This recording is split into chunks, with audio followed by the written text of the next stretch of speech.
Greetings and salutations, my operators, and welcome back to Honkai Star Rail. Last time... Alright, we went to another realm, and we got Casterus her core flame, then she gave it back to us, and Naxa died. Mighty technically died? But he came back, he got better.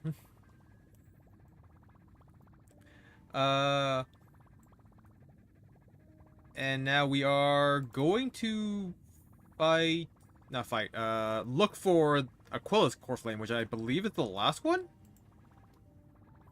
Because we know where Kefli's core flame is, because it's just there. So yeah, let's go.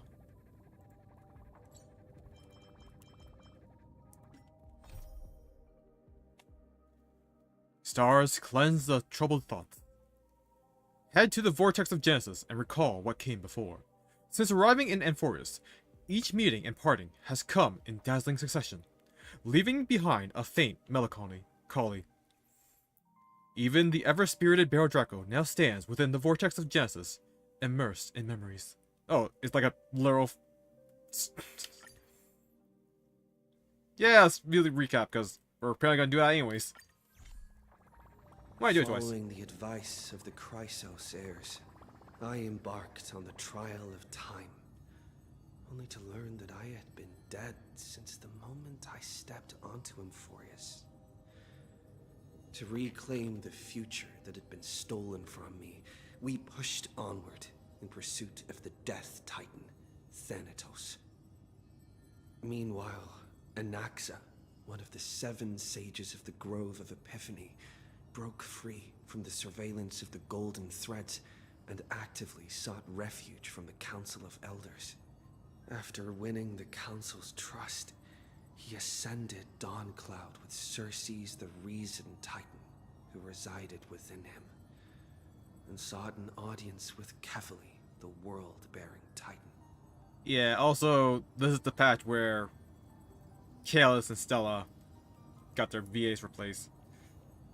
Such sadness. But it is what it is, because this has been a very confusing strike. I'll talk about this later once there's much time. But yeah, it's just been, from outsider's perspective, I have been very confused. To obtain information about the entrance to the Nether Realm, Casterus had no choice but to support the Council of Elders in proposing a pause in the flame chase journey. With the aid of the demigod Cypher, she set out for the ancient city of the dead dragon, Styxia. Casterus successfully recreated the dead dragon Pollux via alchemy, and used its power to return to the Nether Realm, where she faced Thanatos, the Death Titan. She returned both the Titan's core flame and the stolen future, restoring the cycle of life and death in Amphorius. Anaxa's soul met Casterus in the Nether Realm, where he proved his hypothesis regarding creation. At the Citizens' Assembly, he cast a pivotal vote and used the charge of blasphemy to thwart the Council of Elders' schemes for power, allowing the flame chase journey to continue. After returning Circe's core flame, Anaxa's physical body completely disappeared. With this, the flame chase journey neared its conclusion, and all eyes turned skyward. Alright, let's go! I wonder how many lines Den Hang has. Still early. Where to now? Yeah, OG Kaelis is a little more high-pitched than the new guy.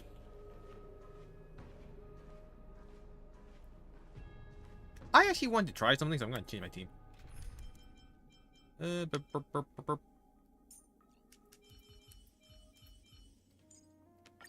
Look who's graced us with their presence. Guess I'll be in your shadow now. Is that for Akron? Oh god, it scares me every time.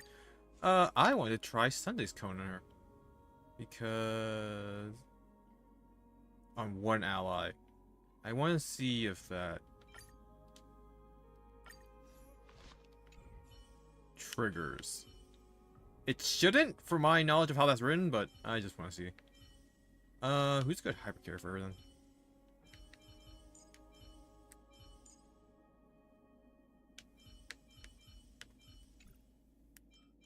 I thought in quick lineup. I'm an idiot. You know what? I haven't done Yun Li in a while.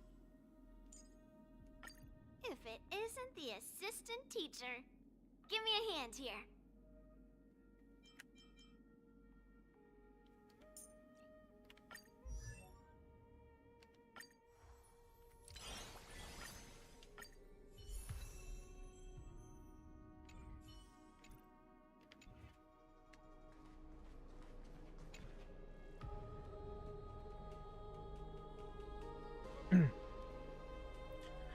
Thanatos and Cersei's core flames have been returned. Sometime after that, the 12 constellations hover above, overlooking the vortex of Genesis. They embody the 12 Amphorian deities, fate, foundation, creations, and calamity of this world. Now, 10 among them have fallen. Their core flames return to the origin of Genesis. Above you, constellations shimmer, their brilliance echoing the faint slumber of each titan. And you have experienced 4 ascensions and 4 partings. Strife. The Lance of Fury once became the Mad King, plunging the world into ceaseless strife, until your valor brought it to an end. And its demigod successor, the undying Mightimos, chose to bear the title of Kremnos alone, returning home to be crowned as the last line of defense for the Holy City. Mighty, may your battles know no defeat. Time. Back then, the incarnation of Time entrusted Mem to you at the Temple of the Three Fates. Back then, the lively girl with red hair fulfilled her mission and bid the first farewell. Time speaks not of fairness, yet it never stops. And now, this power resides in your hands. See you tomorrow, Trian. Reason. Not long ago, the head of the Grove Sages helped you repel the menace that is the Black Tide. And still not long past, that unruly scholar staged one grand performance, granting you a glimpse of this world's truth at the cost of his life. Oh, the incarnation of reason, at edge of his existence, have you found your answer? Death. The prophecy once made the Hand of Shadow choose 2, granting one the fate of death. Yet their bond wove a hauntingly beautiful tale that stretched across time. At the end, the incarnation of death, who journeyed from the nether realm to the living world, chose to remain in the Sea of Flowers, retrieving your future. At the end of the West Wind, we shall meet again, Castris. What a long journey it's been. Time and again, farewells haven't numbed you. You can't help but wonder, how many more goodbyes will the journey of trailblazing entail?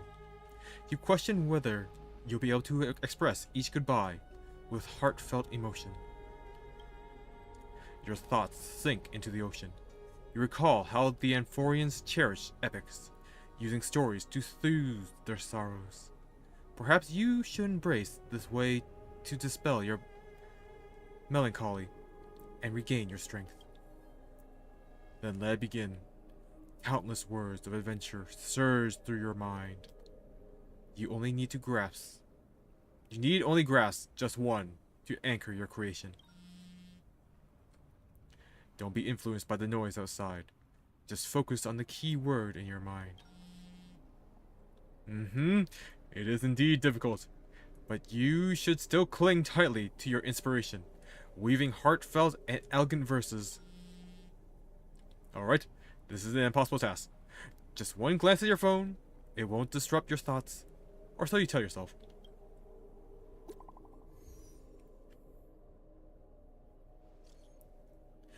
Great mystery. Last time, Astrixia, 0 time for treasure hunting. Absolute disaster. Now the River of Souls mostly retreated. I'm back, baby.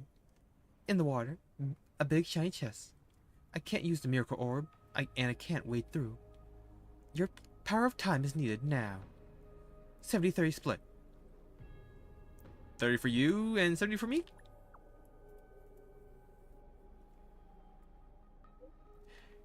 Exactly. 30 for you and 70 for me. Pfft, details schmeetails. Get here and we'll talk.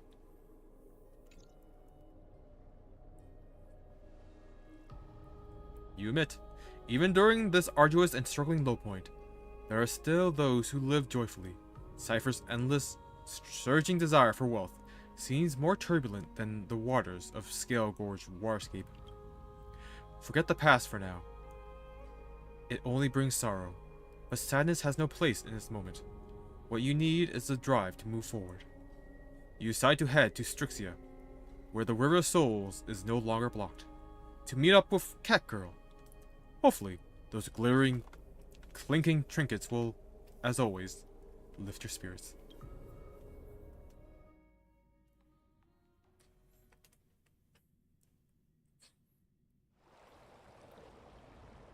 Oh, Styxia's moonlight is so beautiful.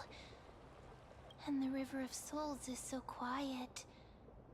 It's like everything that happened was just a dream. I wonder if Cass is doing okay on the other side.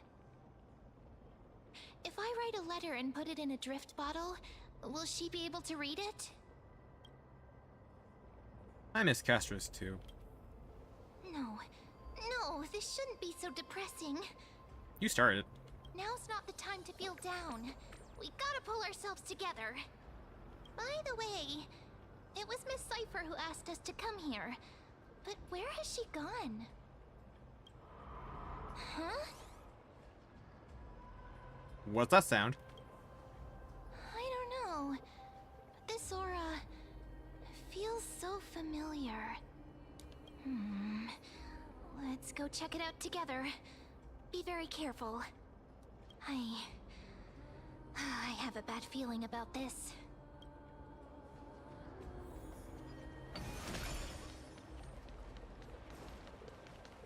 I have no checkpoints. Hey, what's that on the ground? Should we pick it up? Careful, careful. Really, ma'am? You using magic for this? It's a piece of black cloth. The Flame Reaver. Also, how is he constantly shedding cloth? Now, where have I seen this before? It's the Flame Reaver. Huh, called it. What? How could they be here? How could we be here? Mummy!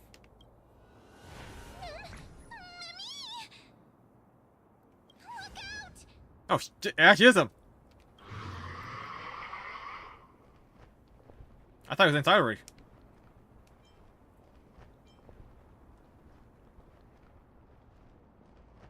You want the pink puppy, don't you? What? Now I'm sad. This isn't the time for jokes. Let's try our best to deal with them for now, and we'll slip into the past with time's power as soon as we can. The River of Souls is full of fish, big and delicious. Huh. I guess the Flame Reaver is a gourmand. What?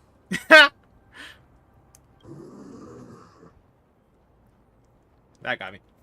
The flame chase journey stops. Meow, meow. What? Meow?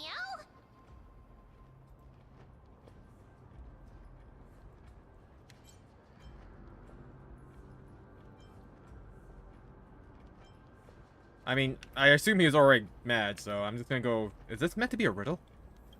I don't understand this language at all. Am I hallucinating?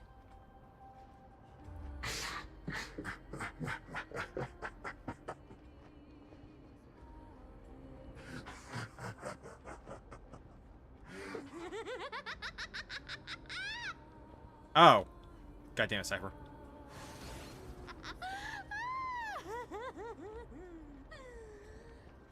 Sorry, I couldn't pass on the chance to give you two a good scare. This Cypher must be fake too! Run! Don't run! I'm the real Cypher. The real one. Come on, don't be upset. I'm just giving you a kind reminder that Emphorius isn't safe at all. The whole place is full of dangers, including that Swordmaster. Make sure you stay on your toes, no matter where you are.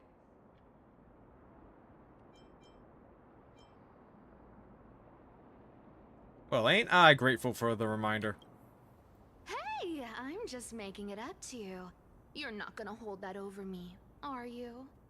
It's been like So, minutes for was us. that a Flame Reaver disguise? Or a magic trick? It looked so real. Is that the power of the trickery demigod? Disguise? No. It's not as simple as that. Let me think about how to explain this. For example, what did you think when you realized that piece of cloth came from the Flame Reaver's cloak? We thought that maybe the Flame Reaver was around here somewhere? That's right. And then you heard some footsteps. What did you think when that happened? Well, we thought it must be the Flame Reaver coming this way. Yep, exactly. I just used some hints and, mental suggestions to help you believe in a lie. Lies are what Zagreus is best at. If everyone believes in a lie, then it becomes reality. Power to make lies into reality? That's got all my hair standing up. Nice. Now you know your secret. I sure love your arrogance, Gray Mystery. The seamstress trusts you for a reason. Someone as honest as you couldn't trick me even if you wanted to. So, there's no harm in telling you. Besides, we still need to team up to go treasure hunting, right? Let's wrap up here. It's time to get going. Oh, was that your teleslate?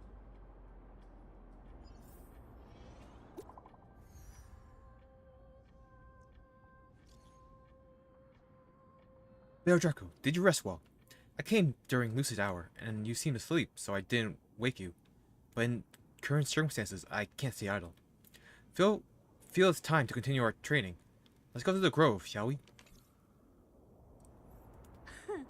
Aren't you a popular one?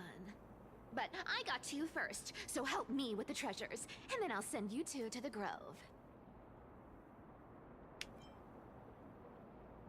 Gonna go live handsomely somewhere after this? Live handsomely? You mean spend all this money? That's so not why I hunt for treasures. Don't forget, I'm a demigod too. And there's a line reserved for me in that stupid prophecy as well. You shall walk with greed and die over petty change. But I don't believe in that. As long as I keep collecting treasures, then I won't need to care about petty change. And as long as I don't hurt other people when I get what I want, I won't be walking with greed. Right? Isn't that simple? No, that's exactly what walking with greed is. And you probably amass so many treasures anyways that anything's considered pay change to you. long as I keep going down this path, all those predestined prophecies and fates will never catch up to me. That was a long speech. I'm getting thirsty at this rate. The treasures of Styxia aren't gonna float up on their own. Come on, Grey Mystery. Show me what the authority of time can do.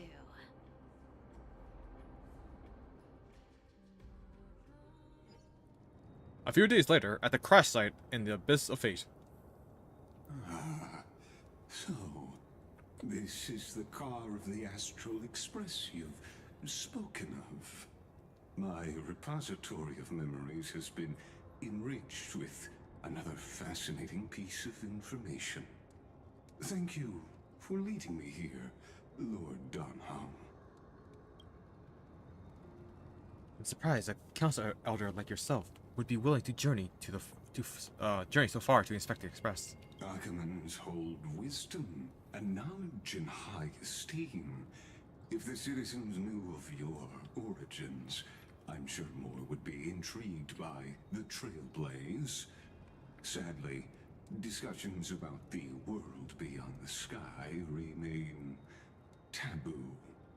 It's been quite some time since you first arrived in Akama.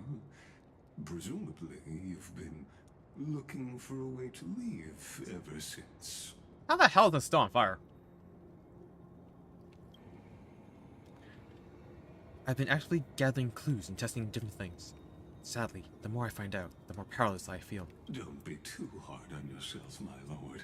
This puzzle has stumped Amphorius' scholars for centuries. It isn't something you can solve overnight. Even someone as gifted as yourself. In the Grove, I discovered extensive research on the Sky Titan. It appears that many scholars from Amphorius believe the taboo against the world beyond the sky stems from a curse cast by Aquila. Exactly. Of the 12 Titans of Amphorius, Aquila is known for being the most capricious. The weather itself reflects their mood. Tranquil sunshine, mournful rain. Aquila's breath is a brisk wind, and their cries resound as thunder in a storm. Additionally, Aquila is one of the two titans whose core flames have yet to be returned. The sky above affects every citizen. It's clear that Lady Aglaya's decision to confront Aquila at the end of the Flame Chase journey was a carefully considered strategy. If returning Aquila's core flame can break the sky's curse, we won't have to exhaust ourselves searching for a way back. We can simply focus on aiding the Chrysos heirs. Anti-Catherians have no home to return to, so I understand your concern for your old friends and homeland.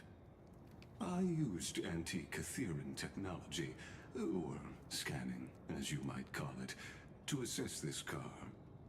Assuming my judgment is correct, I might be able to conduct a thorough overhaul of its power systems. Really? But Of course. That's only if you, my lord, permit me to interact with it. by all means, please proceed. But be careful. The express thrusters are extremely delicate. You honor me with your trust. I will be very careful. Lygus carefully scans the damaged propulsion system, then methodically began inspecting its components. This is unbelievable. You seem to understand its structure perfectly. Have you repaired something like this before? Not exactly, but we Anti-Catherians are inherently sensitive to machinery. Carefully endowed our kind with a unique advantage for analyzing and learning. If you give me some time, I might be able to fully restore this damaged car to its former glory. Then you and your esteemed companion could set off on your return journey sooner.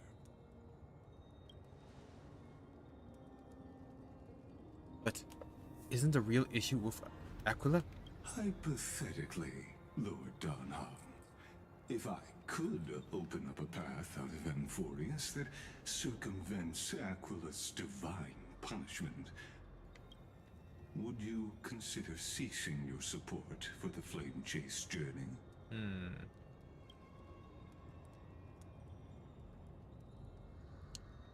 I don't understand. Does the Council of Elders possess some secret means of counteracting divine punishment? It's best if you don't delve too deeply into that question, my lord. All you need to know is, I can make it happen. Maybe this is not a decision by the Council of Elders, but rather his personal wish. The crucial point is, if you and your companion are unwilling to halt your support for the Chrysos heirs, it could offend certain interests.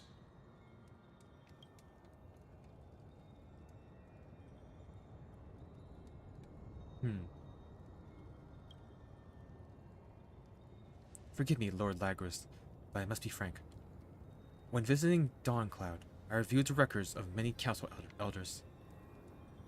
Among them, only your background was nearly blank. I'd like to accept your goodwill, but given such a mysterious background and motives, anyone cautious would have doubts.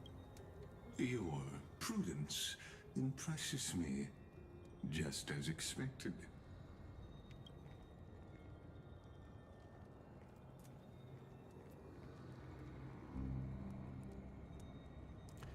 Are these people?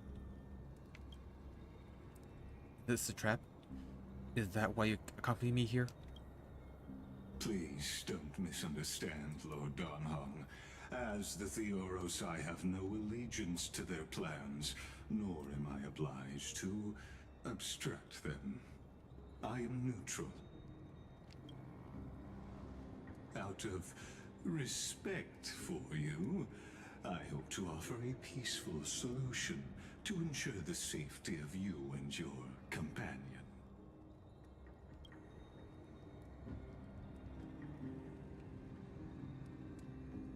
One against four, then.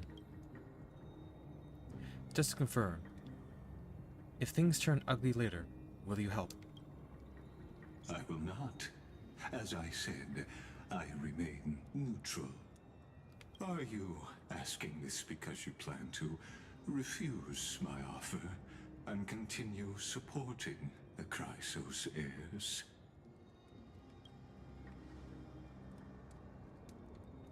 You weren't wrong about one thing, Lord Lagros. Indeed, we must try to return to our companions. Our companions now include the flame-chasing Chrysos heirs. The Nameless cannot and will not ignore the fate of our companions. So I see. This is what you call trailblazing. When I asked if you'd help, I meant the ones who need help are them.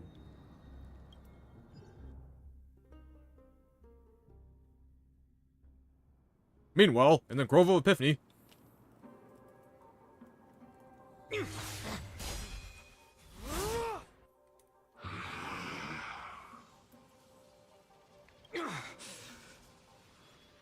You have such overwhelming power, so why?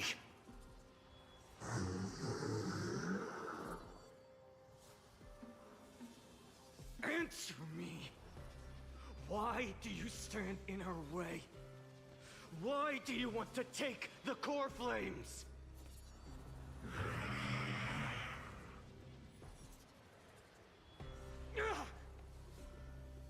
Oh no! He can't hold on anymore! Drag him back here, friend!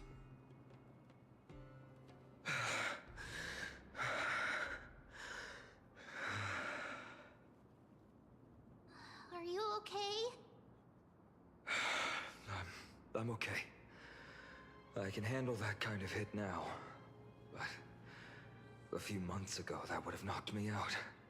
how long have we been here? It's a month? That's wild. Always keep me on edge. I guess we're done with Cypher's part? Thanks for worrying, buddy. Thanks for the help.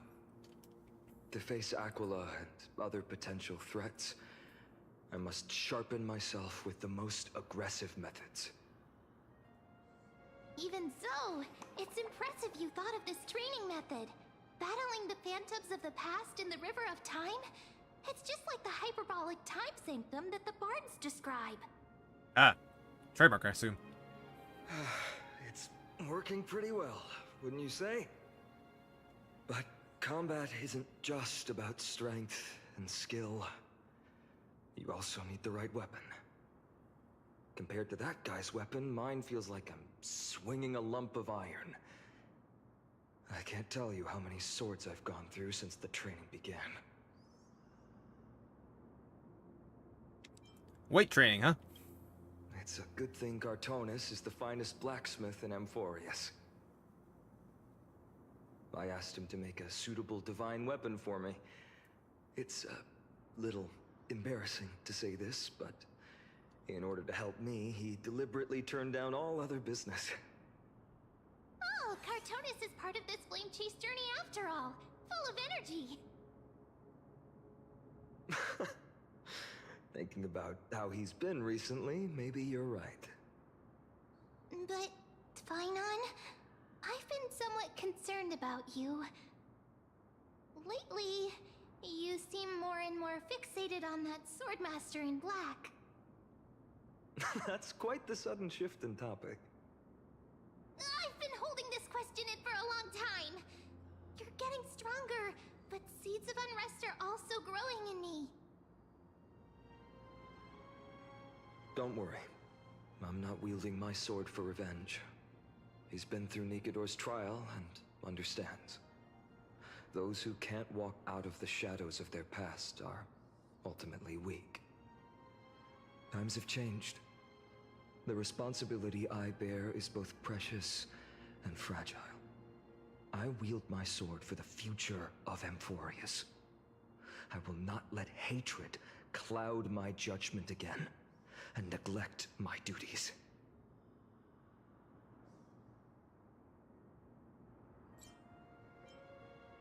We'll be here, by your side. You're right, partner. As of now, I'm not able to handle that Swordmaster on my own. I still need the help of my friends. Every time I say something, things get so serious. I don't want to be the person who keeps bringing the mood down. I'm out of energy for training today.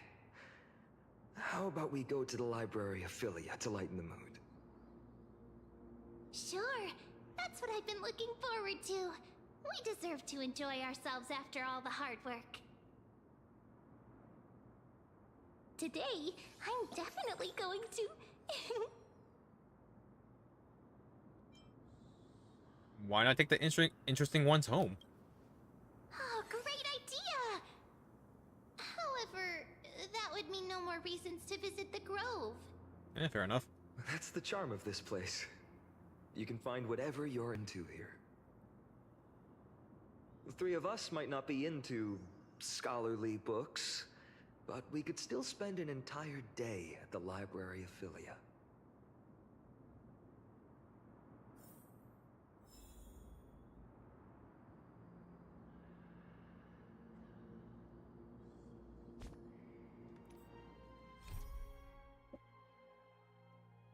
Right now, Bear Draco and Finon are deep in their imagery training at the Grove.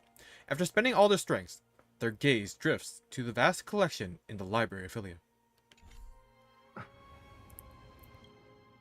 I teleport there? Oh no, it's like literally right next to me, huh? Wait, is it? Or is that a different floor? Here we are! Where was that slate last time? Was it here? Or maybe over here? What is I'm with the off to heartbeat? have some fun! It's free time now, so you should relax too. Oh wait, right, that's a giant heart. Oh goddamn, scared crap of me.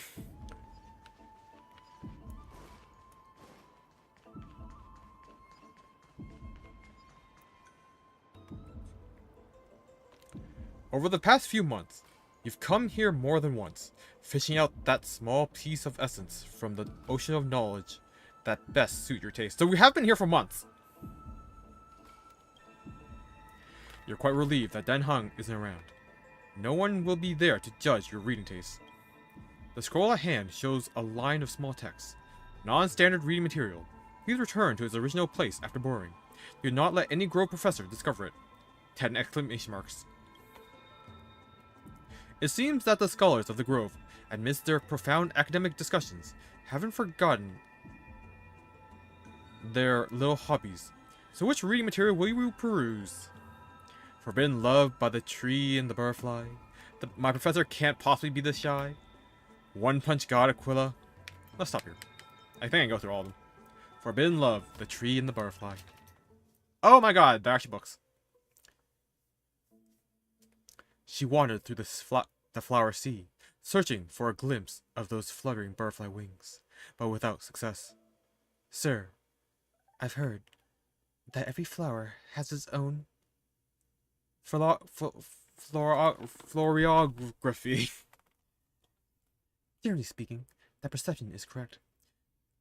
She heard the voice, but couldn't see the speaker. Yet Circe paid it no mind. She calmly responded to her most special student, while scanning her surroundings.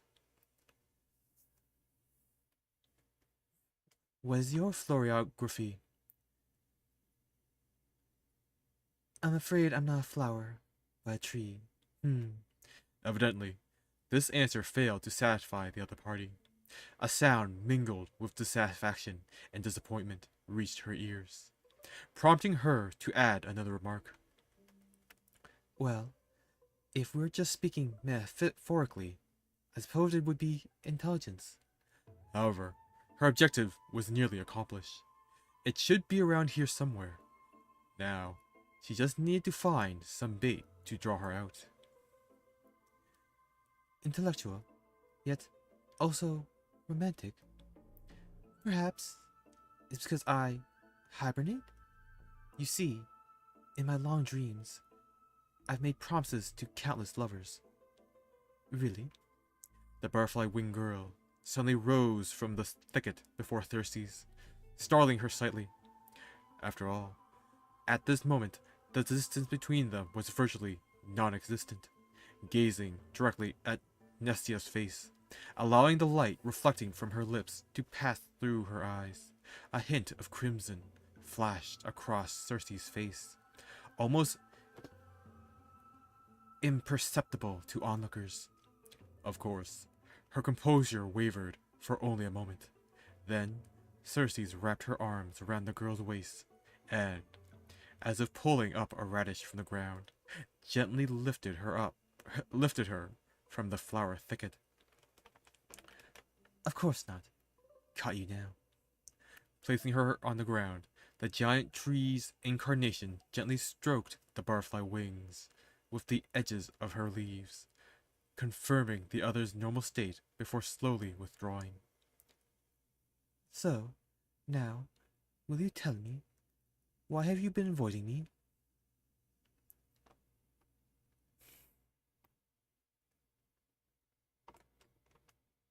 Would you two please refrain from froggling in my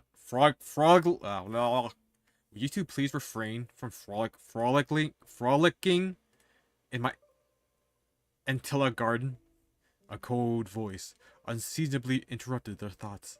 Indeed, for the garden master, the incarnation of death, such lively atmosphere was truly something akin to a natural enemy. Sorry, we'll leave at once. Thank you for listening to my troubles, Ma'am Thanatos. Sir, let's return to the grove.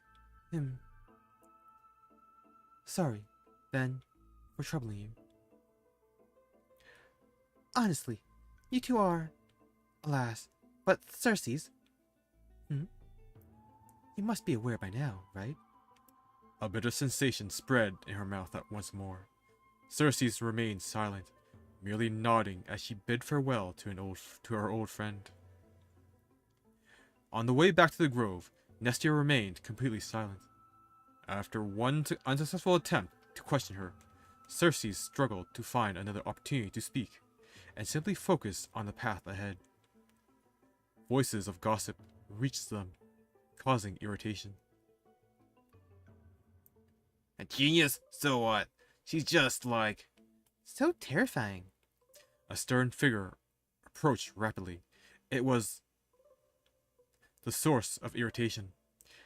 Nessia offered Cersei a smile, then turned and walked away. Blank cast a sharp gaze in the direction of the butterfly-winged girl's departure, then shifted his gaze back to Cersei's.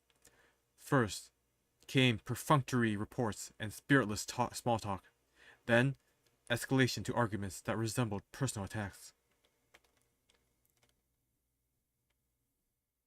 Do you truly understand? I don't need to. Let me be direct, Cersei's.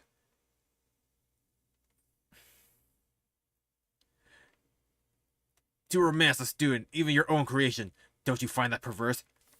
How? It was the first time the embodiment of reason allowed emotions to govern her mind. The sensation left on her palm felt as if it was scorched through to the heart of the tree. From nearby came the sound of running footsteps, familiar yet strange. Cersei's wanted to give chase immediately, but the words echoing in her ears tripped her steps. She was indeed somewhat distracted, allowing the girl's image to surface and fade in her mind repeatedly. When her resolve crystallized, the third curtain fall hour had slipped by. The personification of the giant tree approached the gilded chrysalis, cried her beloved's name, then stilled as if she had frozen. The traces left by the butterfly-winged girl who dwelled here were all but erased. Upon the foliate desk lay words, a maiden's first and final love letter. I love you, Cersei. I've already received a graduation gift after all, so forget me. That's it? Nothing else? This love story abruptly ends at the worst moment. Whether the author lost the motivation to continue, or some urgent situation occurred, remains unknown. As if it were the latter, the Flame Reaver is fully responsible. My professor can't possibly be this shy.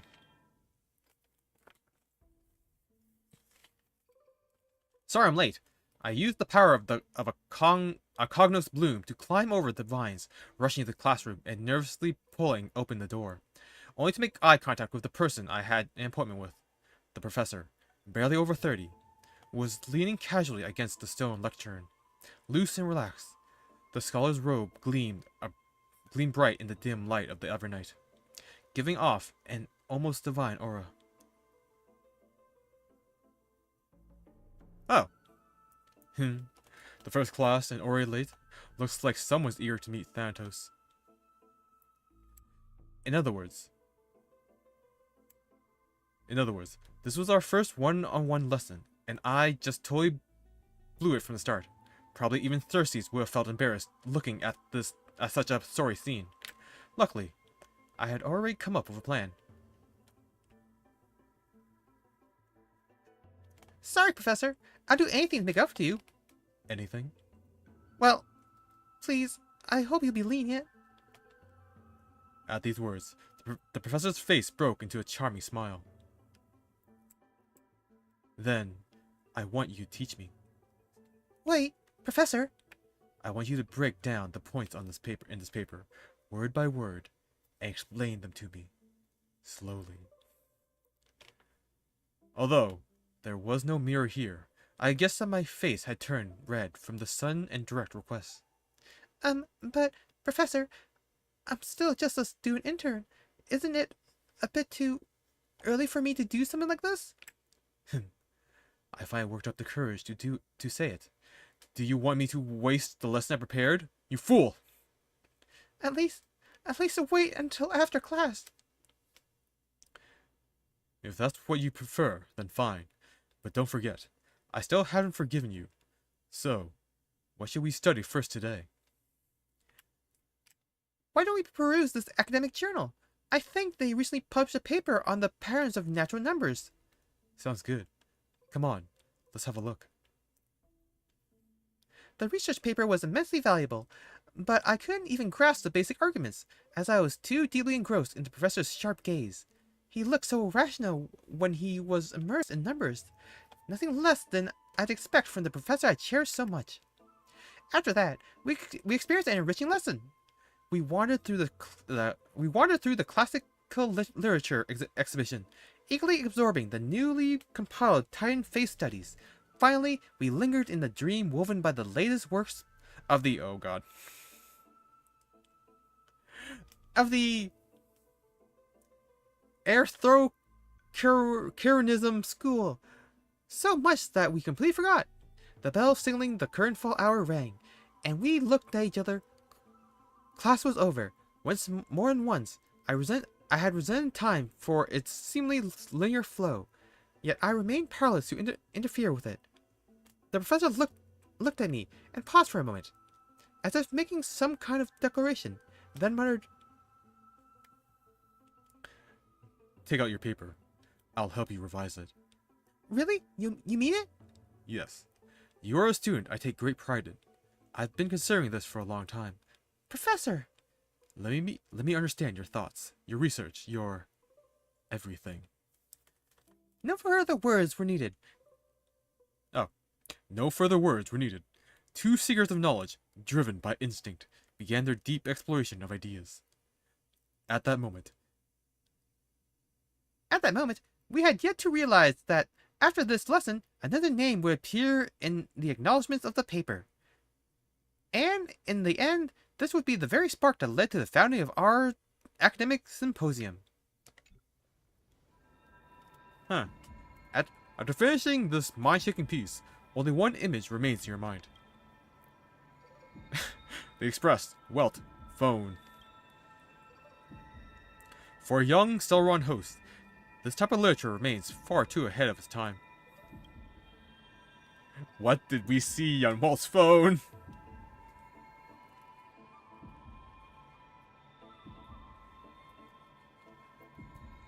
One punch god, Aquila.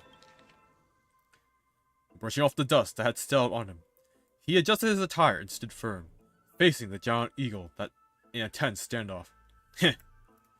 So, you think you're something special just because you defeated the silent...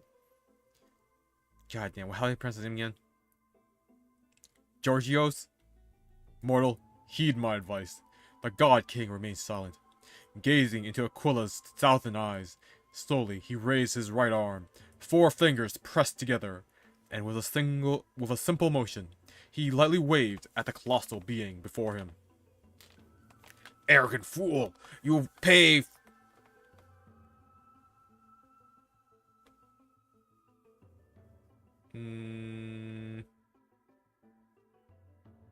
Wait, I think this is both Aquila. Arrogant fool! You will pay the price for your insolence. Aquila's fury erupted, their towering form radiating intense heat. In an instant, their massive wings vibrated at an imperceptible speed. 1,000 razor-sharp feathers shot forth like swords, hurling straight toward the God King. As everyone knows, the feathers of the Sky Titan can pierce through iron and steel, let alone mortal flesh. Their sheer density alone left no room to evade. The violent storm of lethal blades closed in, and time itself seemed to freeze. Aquila enhanced her reflexes, predicting the movements of this arrogant little thief before them. Noticing the God King shifting his stance, Aquila mused. He had only 2 choices. He could push off the ground to evade left or right, or stand firm and brace for impact. But either way, it would be futile. The feathered blades would shift with the wind, altering their trajectory. No matter how swift his movements, they would follow him relentlessly. But who could have predicted the God King never intended to dodge? He pushed forward, instead, seizing the first incoming feather blade between two fingers. With a swift turn, he carved a spiral through the air and hurled it back at supersonic speed. The feather blade curved with the wind, piercing deep into the storm. Without the slightest deviation, it collided tip to tip with another razor-sharp steel feather. Ding! The deflected feather veered to the side upon impact, colliding with the others and further altering their trajectories.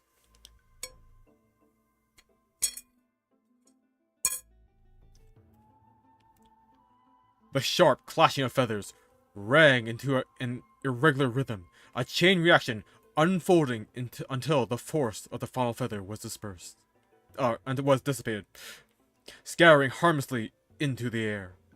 With just a single seized feather, the God King had nullified the entire storm of blade-like wings. Aquila was shocked. How could a mere mortal possess such divine skill? Yet, as a being of godly essence, they did not allow themselves to be shaken. Seizing the moment, as the scattered feathers clouded their vision, they swiftly brought down their claws, sharp as steel greatswords, aiming to end the battle in a single decisive strike. Boom! The massive claw struck dead center where the God King stood. The sheer force of impact, carving a deep crater into the ground. No, something felt off. Aquila's mind raced. This sensation was strange. Had it missed? Or... They focused their gaze, only to witness the impossible.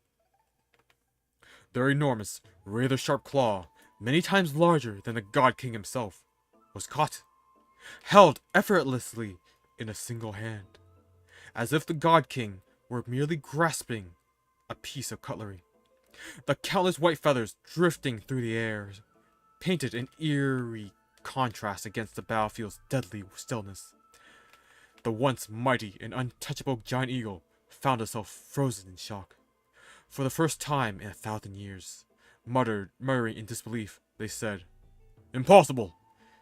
Even Georgios, when fighting me, could do nothing but evade beneath my iron claws. Yet you, what in the world are you?"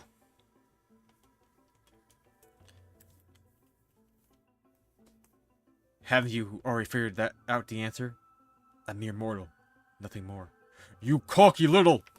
Aquila attempted to retract her claw, but under the God King's grip, it was as if frozen in place, completely immobile. Their expression darkened. Seeing this, the God King then seemed to smile. He clenched the fingers of his free hand, and then, at a speed even a Titan's vision could not perceive, with a full force, he swung his fists. Boom! In an instant, the divine body shattered. A tidal wave of force shook the heavens, sending tremors through the divine steel-forged walls, cracking them in multiple places. The sacred temple teetered on the brink of collapse. From this moment on, the celestial realm would exist no more.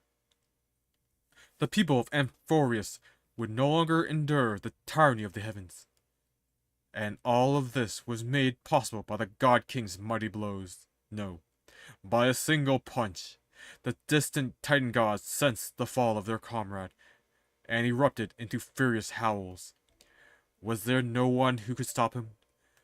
How could his advance ever be shaken? What they did not realize was that even one as mighty as the God King was still bound by the desires of mortals. Just as the battle begun. Just as before the battle began, wow. He once again adjusted his attire. Congratulations. You have reached your end, Aquila. You are strong. Strong enough to be worthy of the name Sky Titan. He ignored the crumbling stone walls behind him, and strode toward the temple's exit.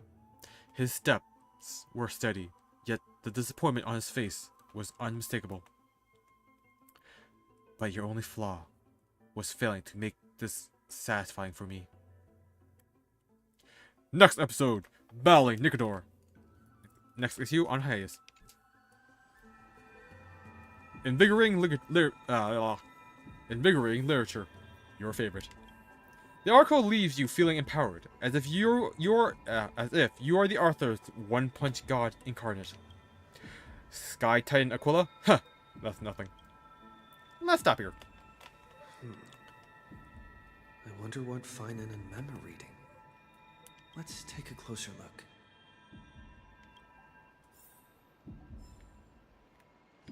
There's Mem.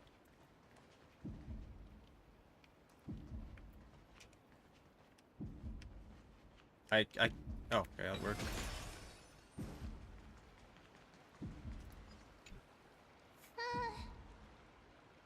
Month of cultivation, curtain fall hour, a time to feast on grains, but poor time for fishing.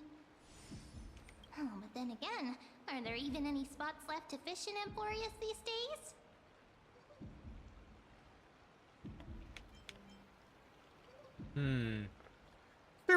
Superstitions. Don't buy into them. Ah, you scared me! Bursting into someone's world like that can really catch them off guard. Well, no more jokes. There's nothing here. I'll go look elsewhere. Something's odd about Mem. What are they flipping through?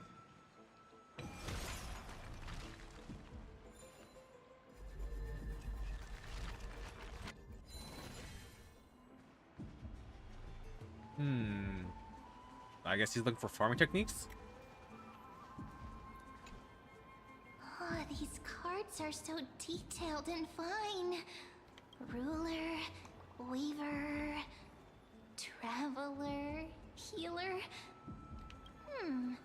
But the interpretation for each card is so long. Do I have to memorize them all? Use them flexibly. Don't just memorize. Ah! What a coincidence! We meet again. Guess we're fated to be together, huh? But you must be busy, so I won't bother you for now. Hope your day, every day, is joyful. So suspicious. Not like their usual self. Yeah. Oh. Finance optional? Jeez, I would have finished back since I didn't read that. Right now. Okay, nope, same thing. I thought I felt a draft just now. Peeking isn't polite, my friend. Are you reading something you shouldn't be? In front of you all. That would be pretty careless. Here, look, I'm reading this. Antiques Appraisal. How to Make a Fortune.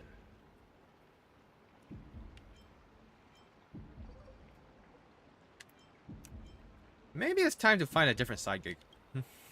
No way. I've invested almost all my savings into this hobby. That's pretty bad for a hobby, man. I've spent a lot of time pondering how Aglaia became such an effective leader. Beyond the intangible qualities like personality and ethics, a major reason is her family wealth. That's the perk of growing up in a big city, isn't it? For those of us in the sticks, luck doesn't come as easily. It's 30% grind, 70% fate. Oops, I talked too much. As a leader, you need both integrity and integrity and skill. Man, how is Finance being so relatable right now?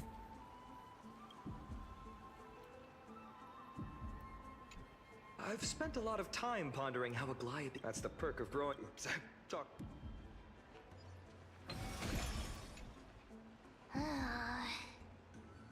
You sure are persistent. All right. I'm totally helpless against your charm. What are you guys chatting about? Is this... the Amphorius Divination Compendium?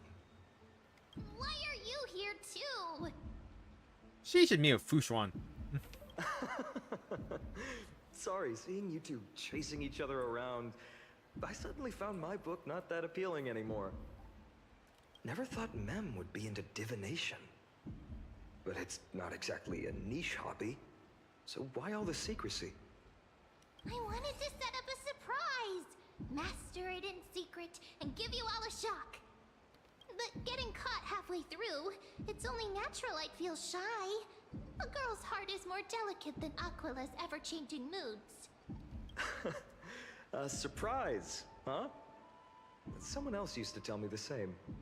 She was really good at stargazing and divination, especially with cards. Yeah, just like the ones you're looking at. Huh. And you must be pretty familiar with all sorts of divination techniques with a friend like that. No, I know nothing about it. I've never really believed in using cards or bones to predict the future. If the good omens foretold by divination were true, my hometown, Heidi's Elysiae, wouldn't have disappeared. Don't forget, we've got Lady Treenan. Every other form of divination is just smoke and mirrors or cleverly rehearsed tricks compared to her flawless prophecies.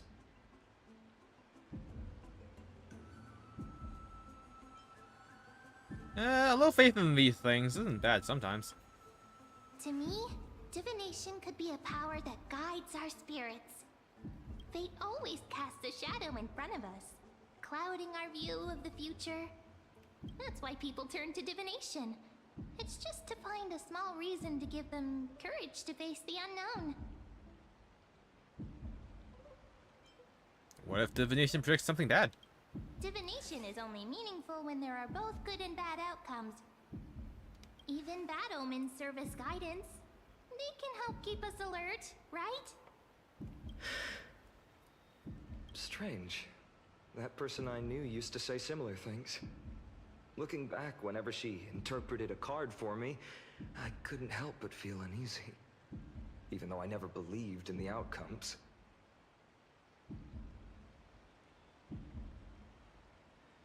Maybe it was her tone. Cyrene. She could paint a complete fantasy so vividly, it utterly captivated me as a child. Right, I still carry a card she once used. Do you want to see it? Yes, you just have it with you? Sure. Oh, wow! It's so exquisite! I'd love to have a card like that. Hold on, do you notice that it looks exactly like you? Like, exactly?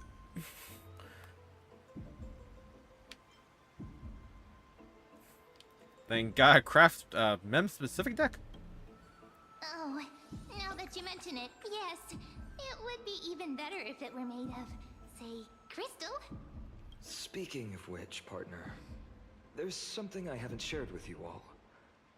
Remember our first trip to the Temple of the Three Fates? The riddle that Orin exposed to us?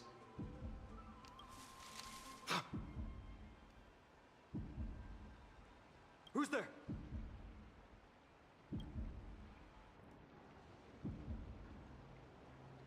You are... Assassins! Save me! These folks are up to no good. Nah, I didn't even give them like the scared animation. No fun. Black clothing. Masks decorated with golden blood. Are they cleaners?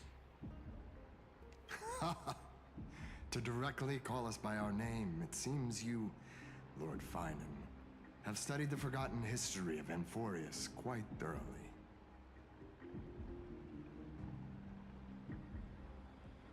Ooh, what's being cleaned? Clothes or cars? Your friend seems quite interested in us. Perhaps you could explain, Lord Finan. It would be the polite thing. We can't let our esteemed guests pass away without understanding. We're gonna kill so many people. During the Chrysos War, to combat the Chrysos heirs, several cities formed an underground assassin squad called the Cleaners. Their task was to erase anyone with golden blood from existence. Assassination, poisoning, political persecution. They would do anything to achieve their objective. Well, this historical perspective seems biased, glossing over the Chrysos heirs' abuse of divine powers and their blatant initiation of war in order to defame our predecessors. Could you disclose the name of the author behind this popular legend, Lord Finan? I'd hate for the innocent children of Akama to be tainted by such slanted narratives. You should have stayed buried in the dust of history. The Citizens' Assembly has once again legitimized the mission of the Chrysos heirs. But as for you, not one citizen would cast their vote for you. Executioners lurking in the shadows. What does it matter? We've long since stopped expecting to be understood. People have become too accustomed to peace, and they've forgotten the disasters that arose from allowing generations of the Chrysos heirs to rule. Complete nonsense. Did you really travel all the way to the Grove just to have an argument? I enjoy dealing with people as straightforward as you, Lord Finan. You've probably figured out why we've come before you.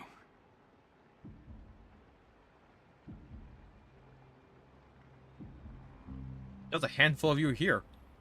Who do you think you're fighting? Keep your cool, partner. They've come out of the shadows, which suggests they have something up their sleeves. All right, let's hear it. What are you hiding? But watch your language and don't say anything you might regret. My shoulders might be sore and my sword a tad dull, but it's still enough to slice off your tongues.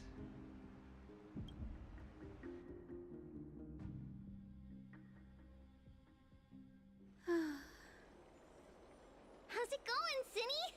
This place fits, doesn't it? It's a bit small, but the lighting is perfect. Thank you, Lady Treeby. With this, the Twilight Courtyard can be reborn in Akama. Do you like it here too, little Ika? Dude! It's translated as dude? Right here, maybe you should rename it? How about Luminous Courtyard? Lady Treeby makes a good point. But Twilight Courtyard carries the long history of the descendants of the sky, and I'd like it to continue. Right. How does the legend go again? Even Lady Treeby forgets things. We just haven't prepared lessons in a while now, so we're a bit rusty. Just give us some time and we'll remember. Ah, now we remember. Kremnos and the Firmament, Volume 3, Section 5. With Seliosi, the Day Thunder Knight, striking down the Eye of Twilight, the divine war between Nikador and Aquila, which spanned centuries, came to an end. Thereafter, the Skyfolk gradually declined. Numerous sky fortresses were abandoned, and their descendants began to establish themselves on the land. Finally, those descended from Seliosi the Day Thunder Knight were welcomed by the scholars under Circes and established the Twilight Courtyard in the Grove. The historical records seem slightly at odds with our memories, but the details from that time have become somewhat hazy to us. Aw, that's sus. I forgot. For Lady Treeby, history is more than just words on a page. It's something you've personally lived through.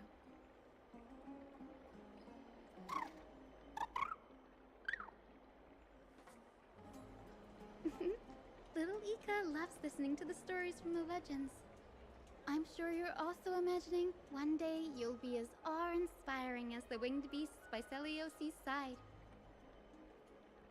That day will come. I believe it. Just keep growing.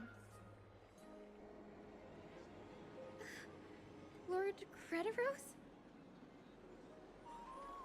Miss Hyacinth. And Lady Treby. Good to see you're doing all right. I heard from the citizens you were nearby and came to check. Doing alright. What's going on, Crateros? There's been another violent incident at the market. A shop was smashed and looted. It's the third time this week. How can this be? I always thought that with Lady Aglaia here, Akama would remain peaceful. That was true in the past. But these days, forgive my bluntness, her senses may not be as sharp as they once were. Aggie. In my opinion, malevolent forces have noticed the slack in the Golden Threads and are now plotting to exploit the opportunity. The Citizens' Assembly just wrapped up. Why is there still unrest? The Chrysos heirs won by only one vote, Lady Treby. From my years of experience, a narrow victory often walks hand in hand with unrest. Trouble! Miss Hyacinth! Trouble! Clementine. Take a breath. What's going on? Please! Something terrible has happened at Marmorial Palace! What is it, Doctor? Calm yourself and talk us through. Lady Aglaia! It's Lady Aglaia who's in trouble.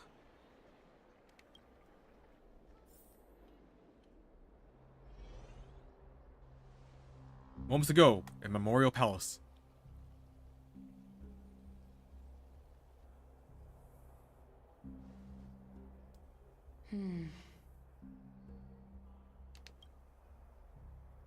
I still remember. This bath that overlooks the entire palace was built by the Council of Elders 900 years ago. Its purpose was to commemorate the first flame chase journey and to remember the heroes who made great sacrifices for Amphorius a millennium ago. Rules were set then. No one was allowed to enter, apart from guests invited by the Goldweaver. But, I guess, you're no longer pretending to follow the rules, are you, Lady Kindness?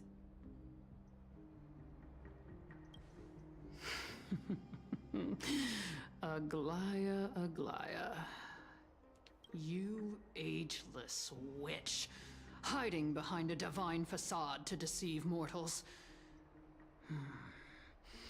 We've been far too kind with you. Kind? There's no need to use such a word to cover up your incompetence. Anaxagoras humiliated all of you before the citizens. If you still had any shred of shame, you'd throw yourselves from dawn cloud at the curtainfall hour to salvage the last fragments of your dignity. Demigod, why not gaze into the water's reflection and see the wretched face you wear now? These days you're not only blind, but also deaf. The cleaners were born for this moment. When all orders, rules, and laws fail to restrain you, it's time for the dagger to pass judgment. If you're in such a hurry, give it a try. Going toe-to-toe with a demigod? We're not that foolish. The dagger isn't at your throat, but...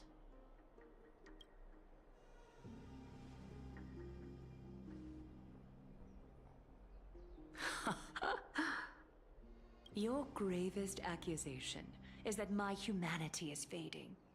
And you claim my concern for mortal joys and sorrows is nothing but a facade. If that accusation holds, what makes you think the lives of these civilians will sway me in the slightest? Fine. I'll gladly use a few more words to shatter that demigod facade of yours. Like I said, you're not only blind, but deaf too. Lately, your control over Akuma has weakened. You failed to notice the thefts we arranged in the market, nor did you catch wind of the meetings happening in the Droma's workshop. Plots are unfolding right under your nose, yet you remain indifferent. Humanity? Fading? Aglaya, why not use your precious golden thread to peer into my thoughts? See if the gift we've so meticulously prepared for you can move that cold demigod heart of yours.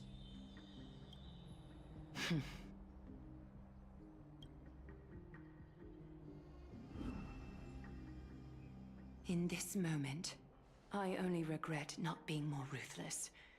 Because your evil is beyond cure. You finally figured it out. You have grown dull. I've been holding that image in my mind this whole time to make sure you could see it clearly.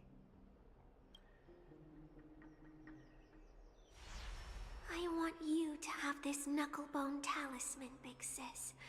I hope it brings you luck every day and keeps you safe from bullies. That girl who can't speak or hear.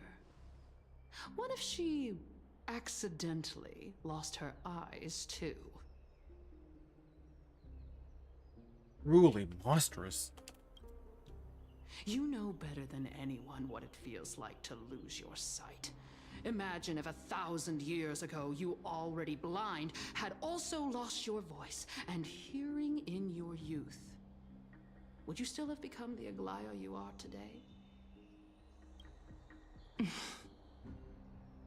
Look at those broken, pleading eyes. How disappointing. We overestimated your cunning. If this plan fails, we still have dozens of splendid parting gifts prepared. Demigod, would you like to hear about them? I thought I could buy some more time.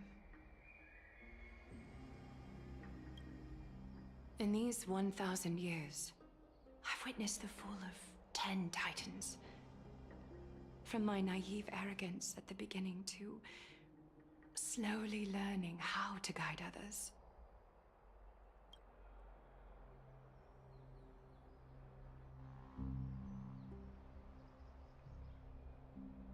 Now, it's time to let go. I should be grateful. Grateful that I've reached this moment. To let my departure become a path for others to follow.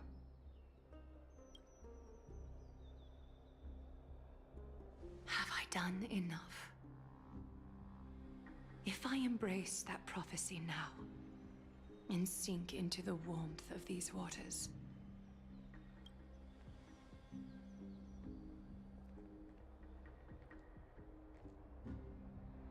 will the wandering wind stop to mourn me?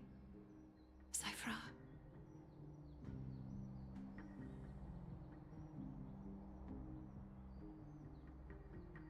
Ooh.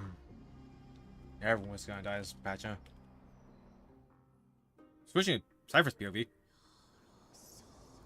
A millennium ago at Memorial Market. Seamstress!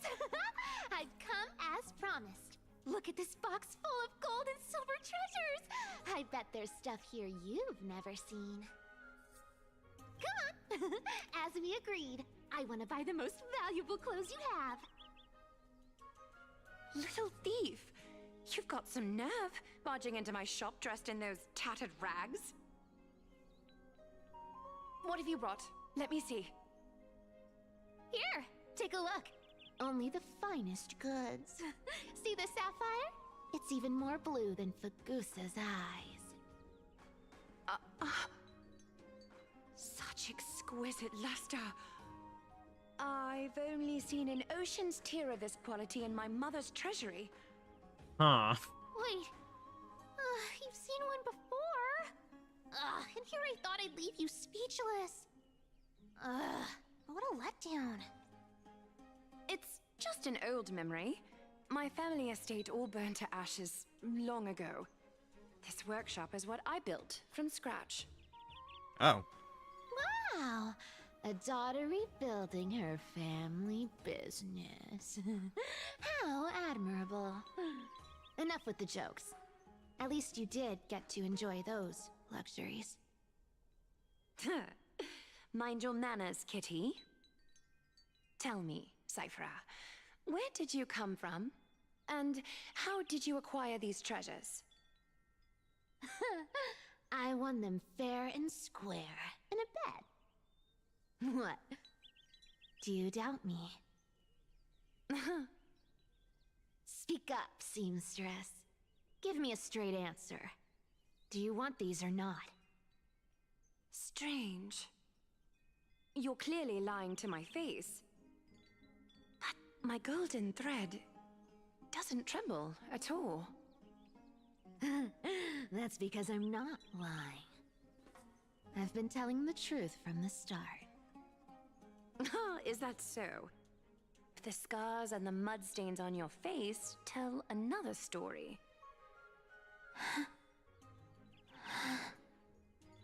Oh, come on. Can't we just do business without all this chatter? Don't worry. I didn't leave any evidence, so no one will bother you. How can I trust a word you say when you're so skilled at lying? Dealing with you rich people is such a pain. Always wasting my time. Fine. If you don't want it, there are plenty of others who do. Hold on. Your treasure? I'll accept it.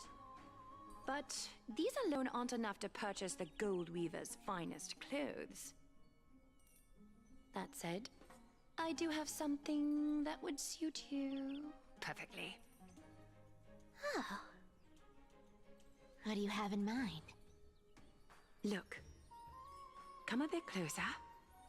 For a child? Oh, it's shimmering gold. Absolutely stunning. These golden boots are the Gold Weaver's greatest treasures.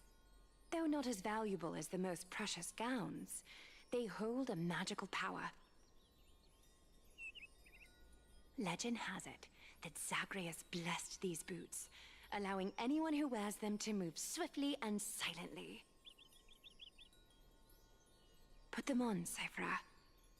And don't get caught again. A face as lovely as yours deserves better protection.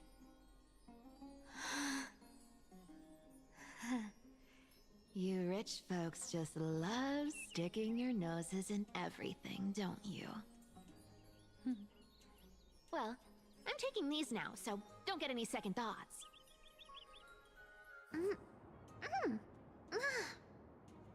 What's wrong?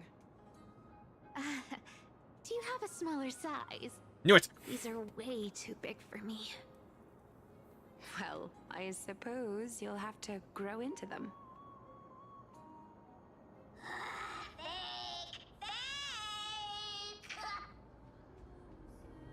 Do you have to interrupt me in the middle of my story?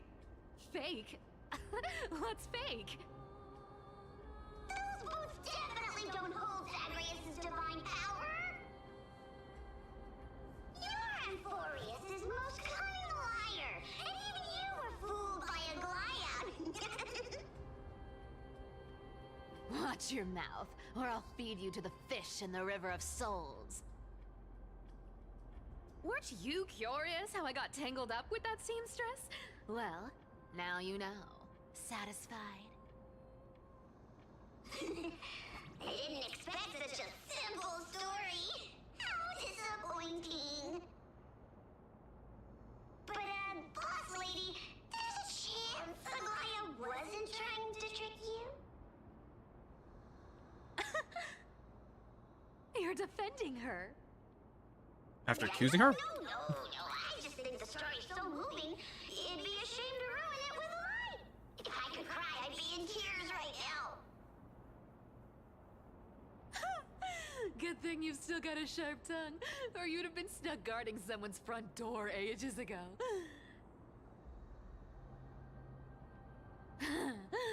enough chit-chat. Let's take a look at this place. The city of Styxia. Look how beautiful she is! Let me take a good sniff of this air.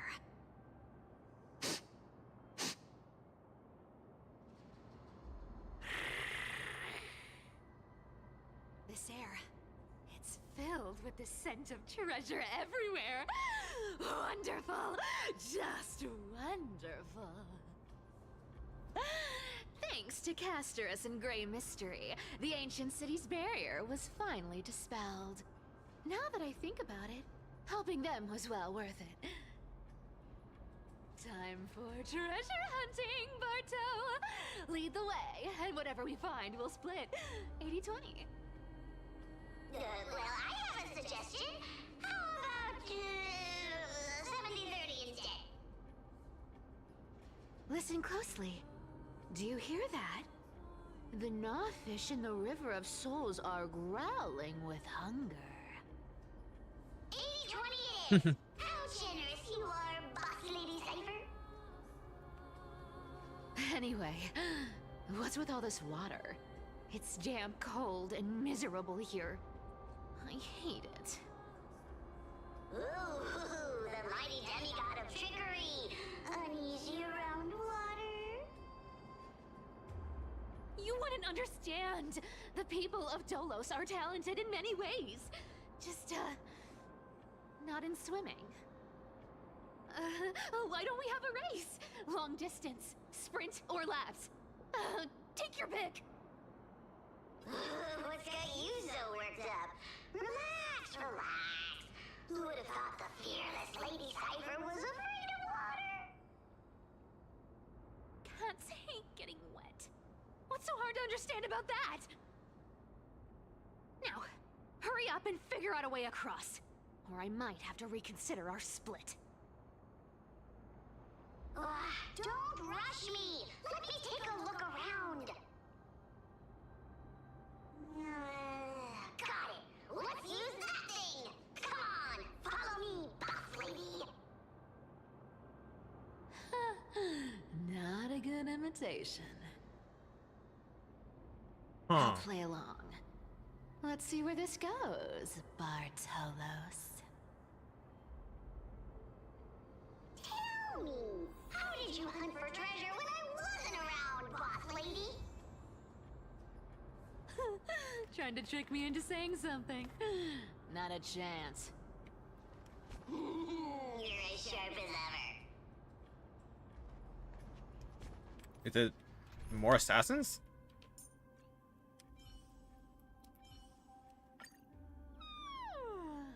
Great mystery. Let's go hustle for treasures afterwards. Okay, I gotta know. Is he actually even good?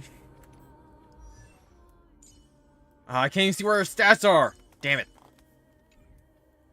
Yeah, depending on the one in the event, it's like hot garbage. Like, there's like the worst substats in the world.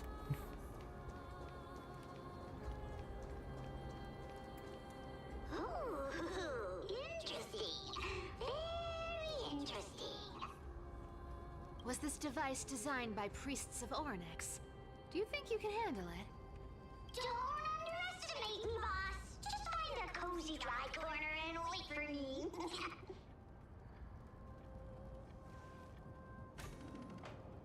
Mission accomplished. Now you don't have to worry about your tail getting wet. Not bad, but just a warning. If this thing fails while we're halfway through the water... Don't worry, trust me. For that sweet 20% cut of the loot, I'll make sure you're taken care of.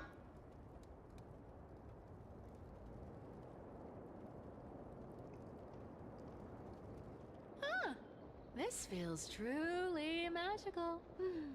When did you pick up this trick? All self-taught.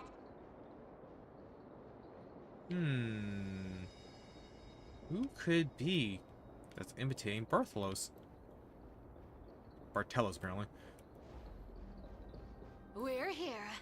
Can we turn off this spotlight now? It's really blinding. No problem. Just use the device over there to shut it off.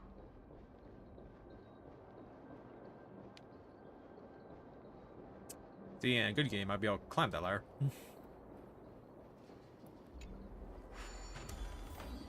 The scent of gold coins, gems, and fine leather. It's so refreshing. The treasures in this ancient city are all floating back up thanks to Gray Mystery and that pink squirrel.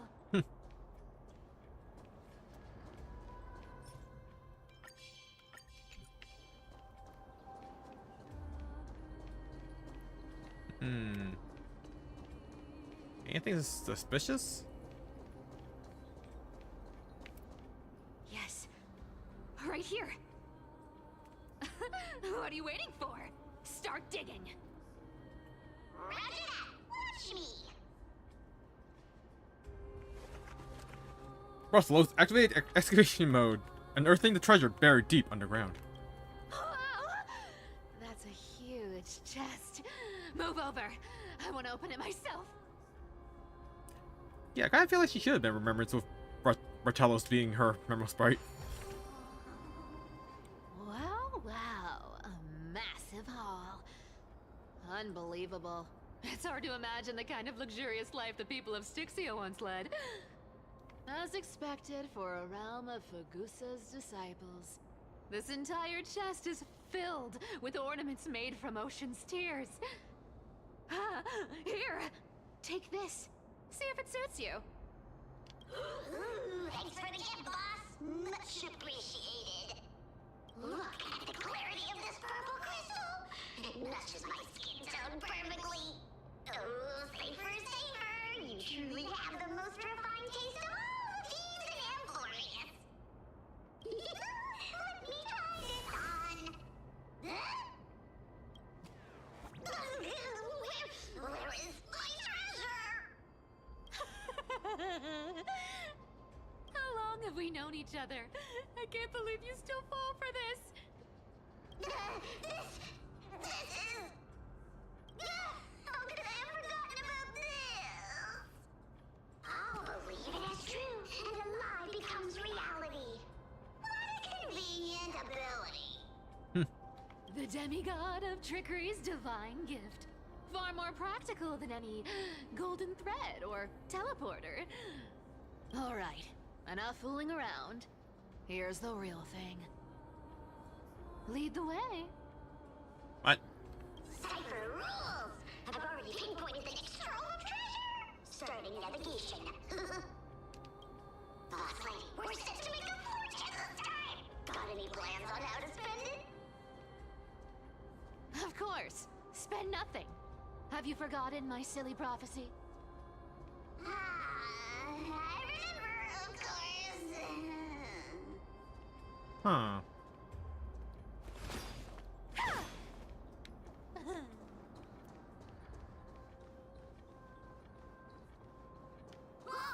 Isn't that like... Uh-huh. Isn't that the controller for the hands of Zagreus? Huh. Indeed it is. Wait, this can't be the actual Zagreus. Can it? Once activated, this thing makes a racket that can be heard for miles. It's just too stupid.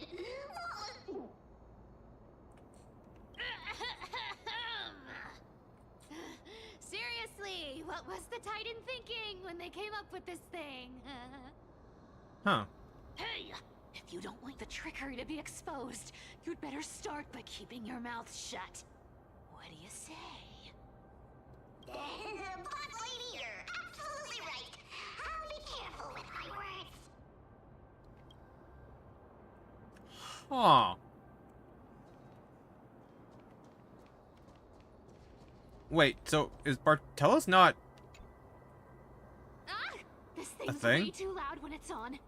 Let's not stir up more trouble, okay?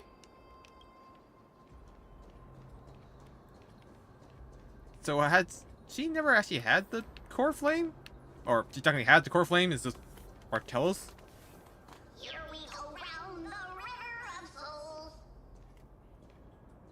Spirit thief goes, spirit thief goes. Ah, what are you even singing? You're totally out of tune. Is he? Seems pretty on tune to me. Then again, I am tone deaf. There's a big guy guarding this place. Yeah, big and dumb. Just a pure lump of stupidity. Watch this. Cat and mouse time! Look at its face. Oh my, how could something be so ugly? Yeah, so ugly. Ugly enough to make even me, a little imp without a digestive system, feel nauseous. If that ugly brute messes up my face, even the stoic Talantin might end up shedding a tear. Indeed, that would be heartbreaking. Clearly running away is the sensible choice. So, how about you take the front? I'll attack from the side. Right. Fleeing fits a rogue nature. Huh?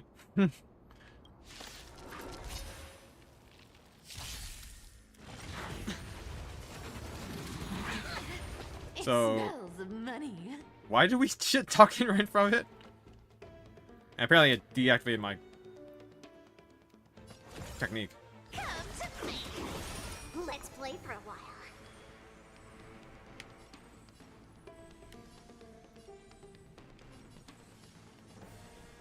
Feeling spiffy? We can do it.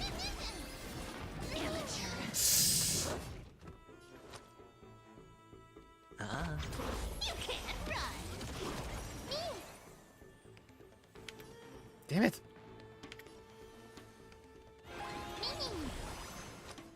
Spend freely.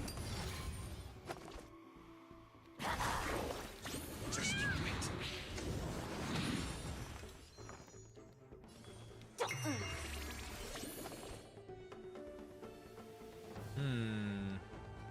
I'll take it off. Oh, Found me. trust me. We can do anything. Wow, he voice got real deep there.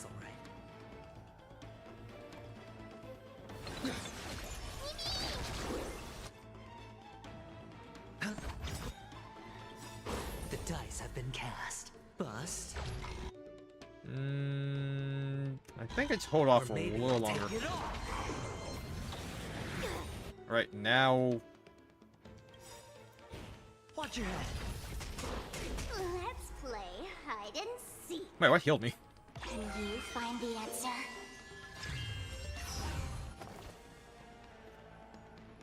Our cute play session is over. With enough believers, lies become reality! Such an ugly and useless creature, taken down with just a couple of hits. How boring. Hey, Bartolos, are you still alive? Give us a squeak if you are. Here! I mean, squeak! Look at you, all shaken up. Can't handle even this bit of action. Should be safe here now. Get to work. Aye, boss lady Cypher.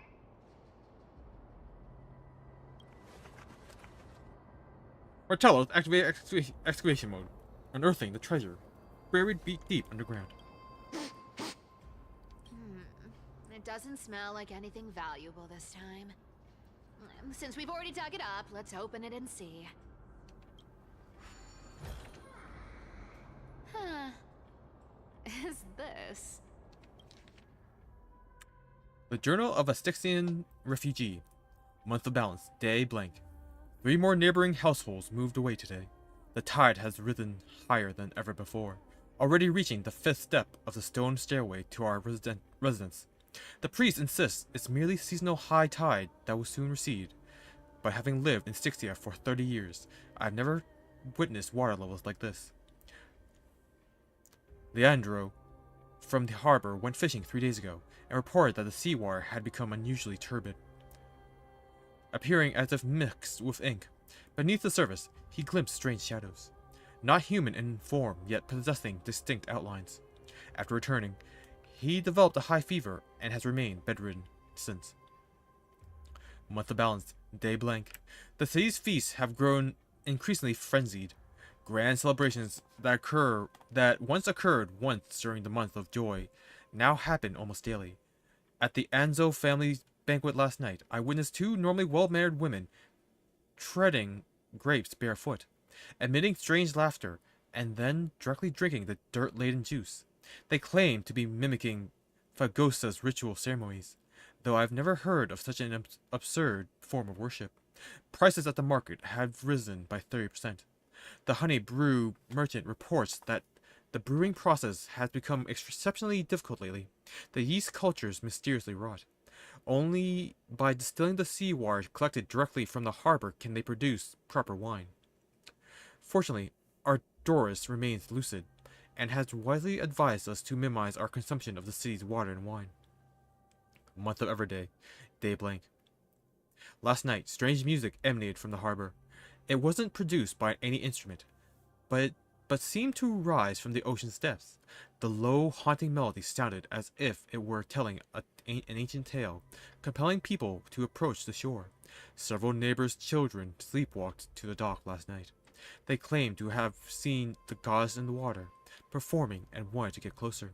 The priests have forbidden all forms of musical performance, and deployed soldiers to patrol the docks. For some reason, I can't shake the feeling that they're acting from fear rather than a genuine desire to protect us. Month of Everyday, day blank. Today I met Nora, the cloth merchant, at the market. She revealed that the situation in her district was far more dire than we had imagined. The spirit water pool in the Fagosa's temple suddenly dried up 3 days ago, and despite their best efforts, the priests cannot replenish it. More alarming still, strange cracks have appeared on the wall behind the deity statue, forming patterns or scripts that no one can decipher. Nora also shared a particular rumor. Some claim to have seen in their dreams, a woman playing a lyre, draped in black veils, with eyes gleaming like seawater. She allegedly told dreamers that Styxia would soon face a great transformation, and only those who hear her voice would be saved. Some city residents have begun referring to her as the prophetic sea musician. Despite the priest's determined efforts to suppress such rumors, Month of Freedom, day blank. We finally decide to evacuate with our entire family. The seawater has reached the highest water mark at the dock, yet some remain oblivious, still immersed in endless reverie. Our family and the neighboring Millen household have decided to journey to Akama together. Reportedly, the world-bearing Titan's protection extends there, and the tide of darkness have not yet invaded those lands. We plan to slip away quietly tonight from the northern dock exit. We pray to Fagosa for safe passage. Month of Freedom, day blank. We've been traveling for 3 days now. Last night, the Millen family's youngest child suddenly developed a high fever, continuously muttering strange phrases that resembled an ancient ballad. His father decided to take him back to the city for medical treatment, though we all know there's little hope to be found there. This morning, looking back at Styxia from the hillside, I was horrified to discover the entire city enveloped in a strange aura, the seawater shimmering with an unnatural blue radiance in the sunlight. From a distance, those magnificent buildings seemed to twist and distort in the water, as if they were merely illusions. Month of Weaving, day blank. We encountered several other fleeing townspeople. They brought even more horrifying news. The seawater in Styxia has begun displaying strange colors and textures, sometimes thick as honey, other times solid as glass. Those who remained in the city have begun undergoing bizarre transformations. Blankly blank blank blank. Even more disturbing is that at night, the entire city bathes in an indescribable glow, as if enveloped by some gigantic amoebic membrane. They say this is Fagosa's punishment, but I can't help wondering, is this the Titan's wrath, or is some power even greater than the the Titans at work. We've decided to continue northward to Akama. Along the way, we've heard rumors of someone named Blank, who can supposedly appease Fagosa's wrath. But these are merely legends fabricated by desperate people. We common folk can only rely on our own feet to flee this disaster. Month of weaving, day blank. Tonight, after the children fell asleep, I secretly examined a small vial of seawater I brought from the city. It was the last drop collected from the spirit water pool in Fagosa's temple before we left. In the moonlight, it displays a strange shimmer, as if something moves within it, unlike ordinary water. By chance, I discovered that gently tapping the vial with my fingertip produced a particular sound, like distant lyre notes echoing. At that moment, I seemed to glimpse a mysterious woman standing upon the sea's surface, sorrowfully playing a melody that no one could understand. I don't know if this was illusion or reality, but if such a being truly exists, one who can hear the sorrows of Styxians, then as we embark on this uncertain journey, please grant us a flicker of hope. Even if it's merely a beautiful dream, Aqua is now within reach. Taking one final glance back at my homeland, the beautiful scenery of old is nowhere to be seen, only distorted masses of light and shadow undulating on the sea level, resembling foam heaped by waves before dawn, dissolving one by one to gradually reveal its cold and true nature. Ooh, this looks tragic. Do you think they made it to Akama? Probably not. I've never seen or heard of anyone from Styxia and Akama. At least, I'm still left for Dolos. Guess this city wasn't so lucky. Huh. It does seem unfair, doesn't it? Just because they were born in the wrong place, they had to face such devastation. Meanwhile, those in Akama, simply because they're supported by the world-bearing Titan, continue to survive. Yeah, the world just isn't fair, is it? Speaking of the world-bearing Titan, Cypher, didn't you tell me once you used to be an apprentice at Kefali's priestly court? Huh. Did I? Yeah, you definitely told me, and I remember it clearly. Maybe it's been so long your memory's gotten a little fuzzy. Ah, right. I did tell you. It wasn't a big deal. I just snuck in with a bunch of mumbling priests and watched them do their spooky rituals around some glowing rock. Honestly, I was only interested in the wallets of the old grandpas on the council back then. Don't remember much else. It's been what, nearly 1,000 years? Oh, I see. But you in a priest robe? No, that's hard to picture. Who asked you to picture that? Besides, priest robes from 1,000 years ago were nothing like the ones today. Right. I didn't think about that. I was just curious if you ever overheard anything interesting from those priests. How ridiculous. Come on, let's head to the next spot.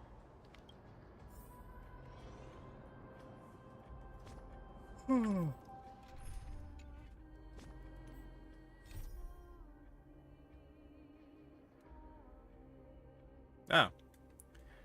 Chest. Bear of the bygone dust.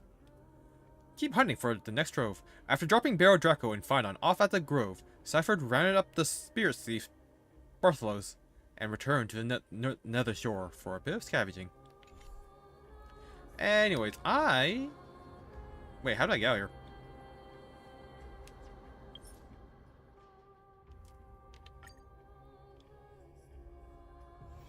It's still early. Where to now? Why am I here? Anyways, I'm going to call it a night there, because it is getting late for me. So, man, we're reaching the climax, huh? But we're only at part 3. This goes until 3.7. 3.7 is the epilogue. So this should just be the midpoint. Because then 4 and 5 would continue the story. 6 would be the climax. 7 would be the epilogue. So we still have 2 more patches of setup. Or I guess Act 2. So we'll see. Until then, thank you everyone who joined me today, and I'll see you all next time. Bye-bye!